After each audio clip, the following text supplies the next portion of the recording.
workout video from week 4 of Swing Basics for Bal Swing. So last week we introduced you to lollies, and this week we worked on refining our lollies. And so some things that we worked on, especially for follows, right, was when we learned them last week, we practiced them at the bar, and we practiced really rotating on the foot that we're standing on.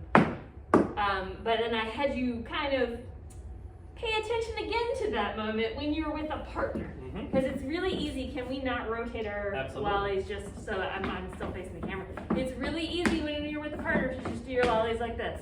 Tap, step, in, tap, step. Right? You're just kind of like phoning them in. Right? I really want you to rotate on the standing foot. Even if all you practice is just picking up the other foot and rotating on the leg. Feels totally different. Right? That you're still going to be doing a better lolly than if you were technically doing footwork, but not actually responding with your body. Right. And all that is true for leads as well. It might not be quite as visually obvious since we're traveling. That it's not, this dance is not all about your feet, and it's certainly not all about your arms. Like, you need to have everything kind of tuned in together. Then we talked a little bit more about the hinge. Ryan's right hand is like a hinge on my side. I guess let's turn yonder. And he's actively asking me to rotate through this like stretchy moment when our partnership opens up. And then in the compression moment, he's kind of keeping me from continuing to rotate. So he took that hinge away. I can actually move a little bit further, right? And so we actually had you practice that, right? We had you do some lollies, and then we had the leaders get rid of their right hand, but keep everything else going.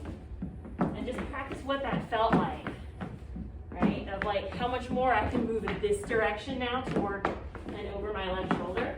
And then the next thing that we had you play with was just at a time of the leader's choosing, after the stretch, to just release the hand and see what happened, right? And if you have a lot of stretch, once you release the hand after that stretch, my body and my energy has been wound up in this direction.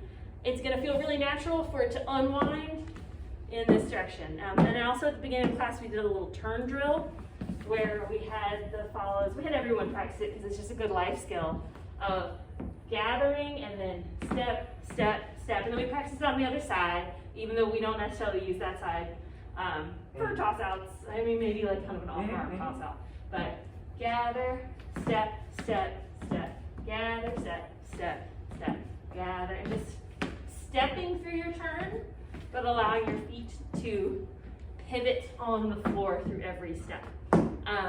And then we put this into the context of a move.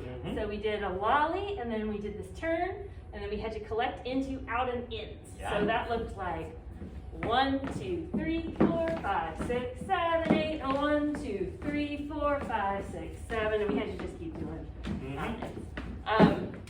and for that one, the leaders needed to kind of close off the partnership on the 3, 4, and make sure that I like step down and kind of like compress in for that in of our out and in. 2, 3, 4, 5, 6, 7, 8. 1, 2, in, out, and in. Right, and he's catching me in a very open sort of way, right? Where there's still a lot of space between us, as opposed to super close, right? And then our last little thing that we had you think about and try, we're going to work on more next week, is collecting the energy into that 3, 4, and then using the quick of your 5, 6 to send that energy right back out into a turn.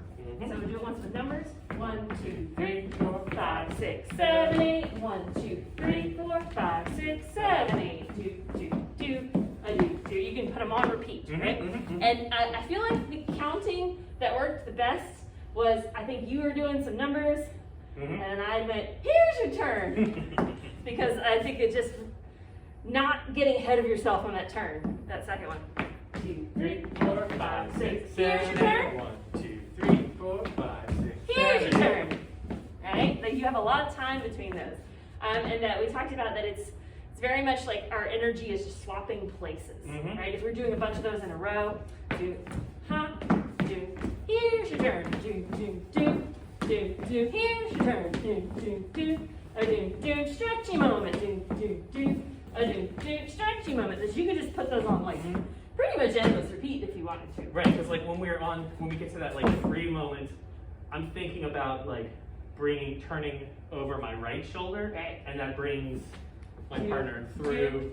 It's similar, but not the same as like the 3-4 of a swing out, right? And Ryan brings me through and sends me down a line. In a very general sense. Yeah, Ryan is bringing me through, but then sending my energy down this line, or down the line of his choosing, and I wrap into my arm. It's much more rotational. And I think most people who are having trouble, that's kind of where they would get stuck, is they would kind of plant here, and then be like, oh, how do I get it restarted? Right, and you have to continue to rotate through that 3-4. If you plant and kill your energy on the 3-4, it's very hard to get it started again. So you want to still be able to rotate on your 3-4. I think that's everything we covered. Hey, thanks.